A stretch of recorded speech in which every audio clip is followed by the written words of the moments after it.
Hi, I'm Michael Wong, founder and executive director of the Physician-Patient Alliance for Health and Safety. And I'm Gantt, the CEO of Eventa and co-founder as well. Gene and I met, I guess it was back in 2015, 2016, at the very first conference of the Respiratory Compromise Institute, which is, for folks who don't know, a coalition of leading medical societies in the U.S. and us, the only nonprofit that's there. So Right. Gene and I bonded over probably whiskey or bourbon in the bar. Yes, we did. Yeah, I was there representing the AARC, and Right. it was the inaugural meeting, the very first meeting for the Respiratory Compromise Institute. And I think it was in Orlando, right? It was in Orlando, yeah. Well, respiratory compromise has been a big issue for our organization ever since we started it. So Right. I was really pleased to meet someone like you that was so passionate about it as well. So And the result was of that meeting too was about a 15-page article that came out in Respiratory Care, introducing respiratory compromise as a new disease entity that we should start watching closer. closer, yeah, yeah. So it was a very successful first meeting, no doubt about it. It- And a very, very impressive group of people, not myself included, but aside from me, a very impressive group of people that were gathered together. It certainly was. It certainly was. From there, we've gone on to the Enhanced Respiratory Care Program. And this started when, because Gene and I were not having anything to do during the COVID period, I called up Gene and we go, gee, what can we do? Right, yeah. And we decided that we would continue on with the initial discussion we had back in 2015, 2016, Right. and take it to another level and get facilities accredited and courses given for folks to take it. And Right. I'll let And you I- describe and- more, Gene. We had been talking about accreditation, Scott and I had, my brother and I had talked about it for years, but coming together with a plan of how we could do it was always an issue because we were a for-profit company and it wouldn't hardly fit in what we were doing to go out and accredit facilities. So when I talked to you that day, it planted a seed in my head that, there was a route for us to look at, to go with a non-for-profit that was basically about patient safety. And we saw this as a patient safety issue across the country. So it was a nice combination, I think, when we did talk, and you got excited about it as well. So and as we've talked again, I think there are other projects that we'll look at along the way that will involve even more facilities, for example, because skilled nursing facilities is probably one of the last bastions of respiratory care. There are no respiratory therapists out there in those facilities by and large, and some there are. But the level of patient care there can be greatly improved by what we're offering right now. Absolutely, and having talked to folks, people will say, there's no standard out there for folks to follow, and that's shocking. It's absolutely Right. shocking for me that there isn't a national standard out there. So you and I said, let's pull together some experts and ask them to, what should the national standard be? Right. I believe Dr. Furman gave us our first indication of how everybody thought these standards were already there, but they weren't. They weren't. He was surprised about the fact that they weren't. And having discharged patients throughout his career, he seemed a little shocked that he was sending them to places that didn't have standards of care. Yeah, he just felt that he was discharging folks to a place that had a standard of care, were observing a standard of care, and thought they'd be taken care of. But he could be discharging them to any place. Correct. Without any standard at all. So that's a very shocking fact for me, particularly as someone who's worked in the patient safety field for now 12 years as part of this nonprofit. And it's something which all the families I know I've spoken to applaud the effort. They know that they can send their loved ones to a place where mom or dad or grandma or grandpa can be taken care of in the way that is meeting a standard of care that is being set by experts, and that's Exactly. really key. And it's important to note too that there are accreditations for hospitals or for durable medical equipment companies or home health agencies, and those are usually tied to CMS regulations, the Center for Medicare Services, Medicare and Medicaid Services. But in this case, there are no standards that were clinical standards for ventilator care. CMS has some technical standards that they have to meet, but there's no staffing requirements, no type of equipment requirements, no clinical component to it. In the DME world, the durable medical equipment world, and the hospital world, if you're accredited by a joint commission or another accrediting body similar to that, you are exempt from federal inspections and federal site surveys. But in the skilled nursing facility world, that doesn't exist. Right. So there are no deemed status, recognized in the skilled nursing facility world. And in fact, that particular arena is the second most regulated arena in the world, aside from nuclear energy. So working in long-term care and skilled nursing facilities is a very difficult and challenging task for healthcare professionals, for administrators, and it's a big practice opportunity for respiratory therapists. And what really hardens me is that, we've heard from folks from around the world saying, we want to take your course. We want to get our facility accredited. And that, you and I are here in the United States, but it's meaningful for U.S. facilities, but it's meaningful for everyone around the world. And Correct. yeah, if we can do that, that would be tremendous. Right. Yeah. Right. And it's like I told somebody lately, we can change the rules and the way things people practice one facility at a time. I like the idea that we have had international requests, even though their models are not the same in other countries. The basic principles will be the same. All patients are the same. We all have lungs. We all breathe all the same things.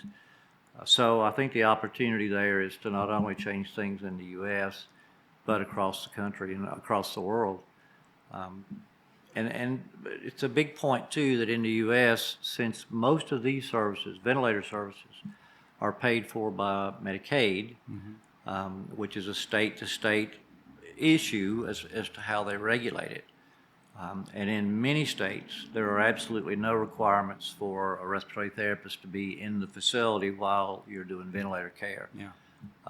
Or they may have a requirement that they have somebody on call, but you'll have 20 to 40 to 50 patients in a building, all on ventilators, but no respiratory therapist there to take care of. And generally, not even an RN. It would be more of a licensed practical nurse that would be taking care of them. And they have no official training in that field at all. Yeah, yeah. And I think for the first time, I talk to patient families constantly, and it's usually mothers that have lost a son or a daughter to respiratory compromise, or a father or a grandfather. And now I can come to them and say, they often say to, hey, Mike, have we moved the needle this year? Right. And I'll say, depending on who I've heard from yesterday, I may say, yeah, we moved it or we're not. But now I can say, we got 10 facilities in Tennessee, or we got 15 facilities across the country that are following this standard. And we are moving the needle. And I think that's really important. Right. Yeah. And part of our project that you and I are working on, not only is the accreditation piece, but also the clinical education to be accredited, to get people up to standards so that they are practicing in the same manner and looking at patients the same way, covering all the bases. So our clinical courses that we're producing are going to be equally advantageous. And even for people who don't get accredited, if they can go through those courses, they will at least learn more about long-term care and how to take care of this population. Oh, absolutely. And as you probably know, Gene, our accreditation is with a facility accreditation body in the UK. So we wanted to make sure when we started this that the accreditation was not just for folks in the US, but for everyone. Because we have followers of the sort of 30,000 followers we have of Physician-Patient Alliance. We estimate sort of 15 to 20% are outside the US. Obviously, mostly in English-speaking countries like the UK or Australia, but anywhere where a physician can speak English, we don't have the ability to obviously translate everything. Right. So the continuing medical education can be for clinicians everywhere. Everywhere. Yeah. So that'll come in real handy. We've had some conversations about Germany at this point. Yeah. I had the opportunity to work with a group that opened facilities, ventilator facilities in Germany. And so I know that's a pretty popular patient care arena, and getting them involved in this accreditation will be really good for them for patient care, and it'll be good for us from the standpoint, again, like you said, we've raised the needle not just here in the U.S., but across the world. Yeah, perfect. Yeah. Couldn't be any better. Couldn't get any better than that. I've already heard from nurses and other respiratory therapists and others, are you going into other areas? Right. And I'll just say, well, Gene and I took a little, it took a little while to get into where we are. But yeah, absolutely. We're going to spread it and do it in other practice areas and other facilities. But for now, we'll concentrate on what we're doing here. Right, right. Yeah, there's all kind of opportunity for other areas of accreditation, especially, again, in that skilled nursing facility world, because it's a very difficult, like I said, difficult place to practice and meet all the rules and standards. But we will be able to move the needle, and as you say, we're going to add on facilities. But the more important piece of that, too, is that we'll be looking at data that they are given to us as a part of their reporting requirement, so that we can start building on what our outcomes are as a result of the program. Right. And that's very powerful. We did, as you know, we have just submitted an abstract to the CHEST conference for October of this year. It'll be the first time we've presented it at that particular show, at that particular meeting.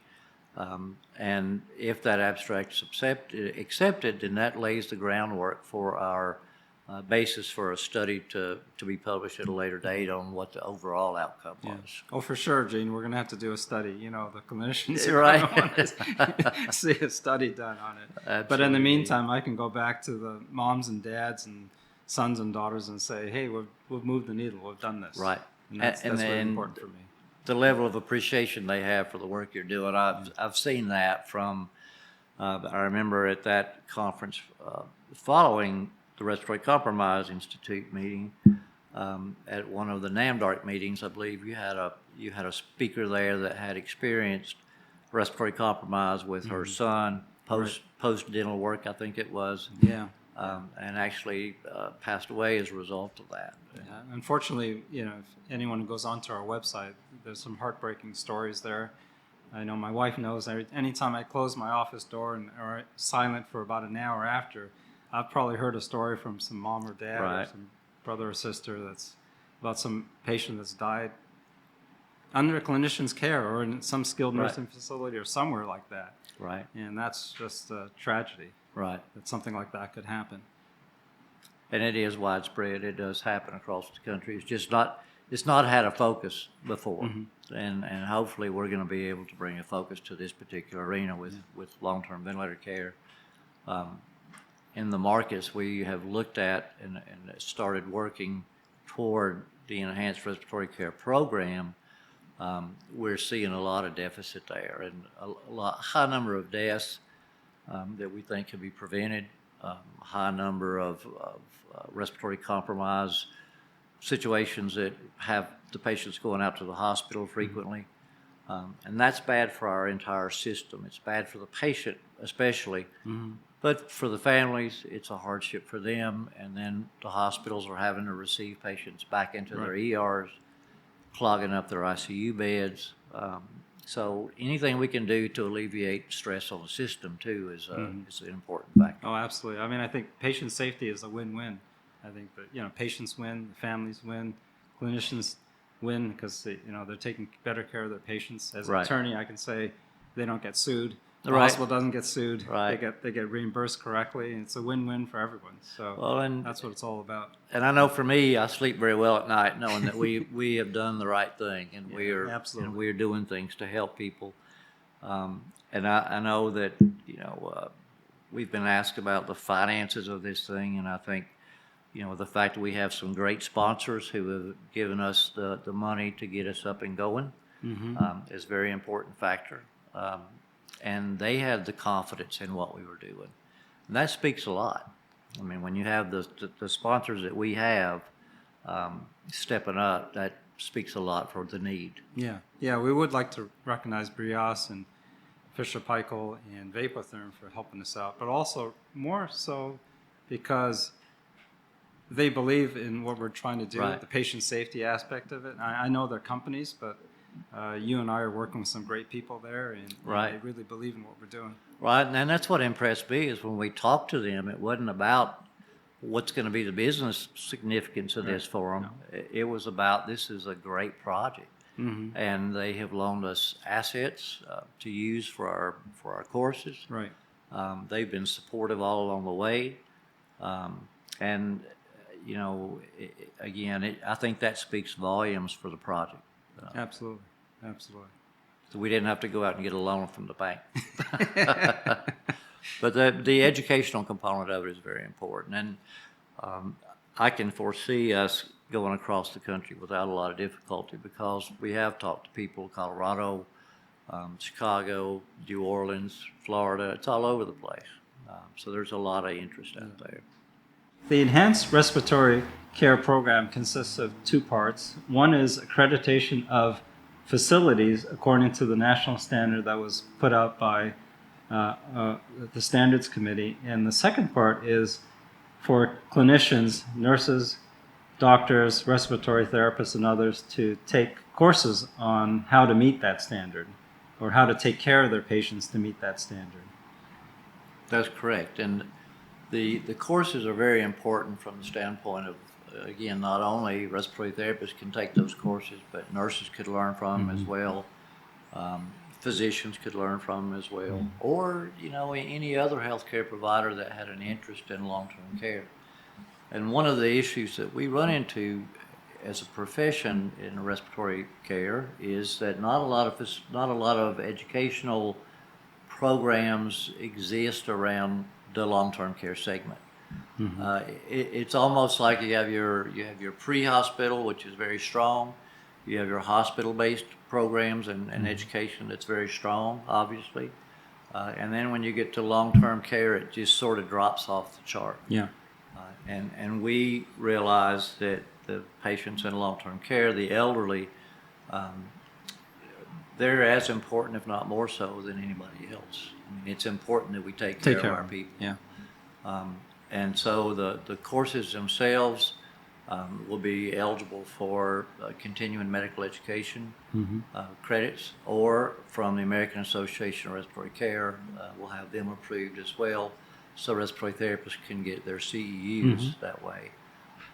And for people that are already out there practicing, they can get a refresher course. They can go in and watch one or two of the courses that we put together on high flow, particularly, since that's still an up and coming modality that's just now penetrating long-term care market.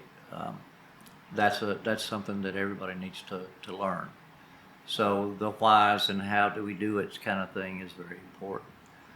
The accreditation for the facility, so that you can be certified in the courses, and so an individual can be certified as, you know, in our course outline, and then that leads to accreditation. So if they practice in that way in their facilities, then their facilities, if they meet all those standards, can be accredited, get a stamp of approval. Whereas you said the families can then look and see if somebody's accredited or not. That means something. That means that their loved ones are being taken care of by facilities that have met standards.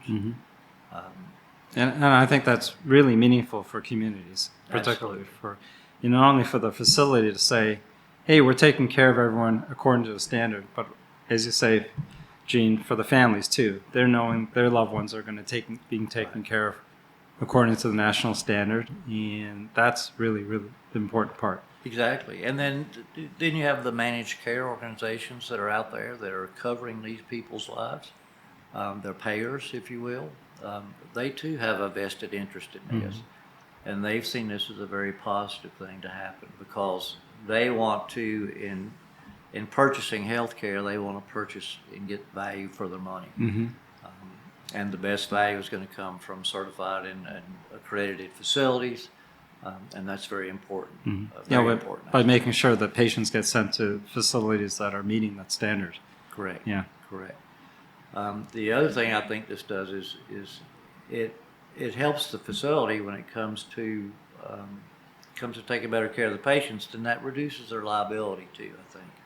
I think if there is an incident or a problem or something happens with a patient, but everything being done right, then you don't have nothing to worry about then. So. Absolutely, yeah, absolutely. And as an attorney, at least the facility can say, we've done everything to meet the national standard. Exactly. There's probably nothing more that we could do. So. And speaking of the standards committee, we talked about that just briefly, but in putting together the standards committee, we reached out to experts in various areas of long-term care.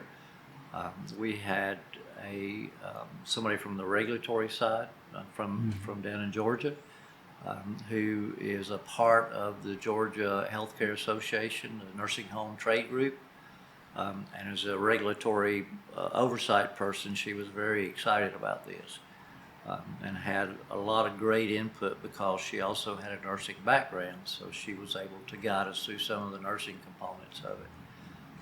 We had administrators on there, we had a pulmonologist, members of the Board of Respiratory Care in Massachusetts, somebody who was very familiar with staffing and staffing this type of facility from the Chicago market. So all of those people came together with all of that input. We feel like we have perfected, or as close to perfected, the standards as we can. Yeah. And I think come next year or year after we've seen many facilities get accredited, I think then we can start working on raising the bar even more so, and tweaking the standards. So once we've improved care, then let's take it another step and improve it that much more. Yeah. So Can only try to get better. yeah, that's exactly right. We can always get better. We'll never perfect it, but we can always get better. For folks to receive accreditation or to take the courses, please go to our website, www.ppahs.org. And then they sign up, and then if they have any questions, we'll talk to them and answer their questions for them. Yeah, there's a little form there that folks can fill out, ask questions, or to start the accreditation process, they can do that too. And someone from our team, or Gene or I, will get back to them and start that process going. And in the meantime, we encourage folks to apply for accreditation as well as take the courses. Absolutely. And I think it's important to mention too that these are not surprise visits once they apply for the accreditation. They'll know when we're coming. And the idea is not to go there and fail them, but the idea is if they don't meet the standards, to coach them and work with them so that they can meet those standards. Oh, absolutely. We want everyone to meet the standard. Exactly. Yes, you're right, Gene. We don't want folks to fail. We just want everyone to meet that standard and get better at that standard. Right. And then again, taking it across the United States, we'll have a good number of facilities accredited by the end of this year. And then we'll start looking at how and continuing our conversations internationally with our colleagues in Germany and Europe especially, to how we can accredit them as well. So we see this as a somewhat a historic moment in healthcare. Yeah. Because it's something that's never been done before. We reached out and did it ourselves without, there being some major reason to do it. We did it because it was the right thing to do, and that's pretty exciting when you can make a mark on the industry because it's the right thing to do. It absolutely is the right thing to do. It's the right thing to do for patients and the right thing to do for families, and that's why we got involved in it. I appreciate you working with us on this project. Appreciate it too. It's been great.